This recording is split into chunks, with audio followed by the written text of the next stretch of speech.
நான் வாசிச்சேன். 1960 இப்ப நம்ம அவர் மறைந்த பிறகு எவ்வளவு பேர் பேசுறாங்க. அவர் வாழ்ந்துகிட்டு இருக்கிற காலத்திலேயே நீங்க பாத்தீங்கன்னா 61 இருந்து தான் அவருக்கு மிகப்பெரிய வாழ்க்கை வருது. அதுக்கு முன்னால மதுரை வீரன் நாவல் மன்னெல்லாம் வந்தா கூட அந்த 60ங்கிற அந்த காலத்துல கொஞ்சம் தொய்வு இருந்தது அவருடைய தொழில் முறையில.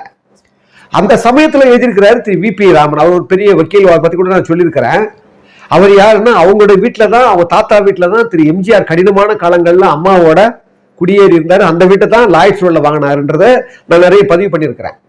இன்னும் சொல்ல போனா நான் ஏன் பிறந்தேங்கிற அவருடைய சுய சரிதை குறிப்புகள்ல முதல் 2 அத்தியாயமே இவருடைய தாத்தா ஏ.வி. ராமனை பத்தி தான் எழுதியிருப்பார். அவருடைய போட்டோ போட்டு ரொம்ப நன்றி உணர்ச்சியோடு எழுதியிருப்பாரு. அந்த பதிவு நான் போடுவோம் கட்டாயமா. ஏன்னா நன்றிக்கு எவ்வளவு ஒரு பெரிய மதிப்பையும் அந்த உலகத்தினுடைய தன்மையை இல்லாத ஒரு அதிசயத்தையும் எம்ஜிஆர் காமிச்சிருக்கான்றது அதில் தான் நான் புரிஞ்சுக்கிட்டேன்.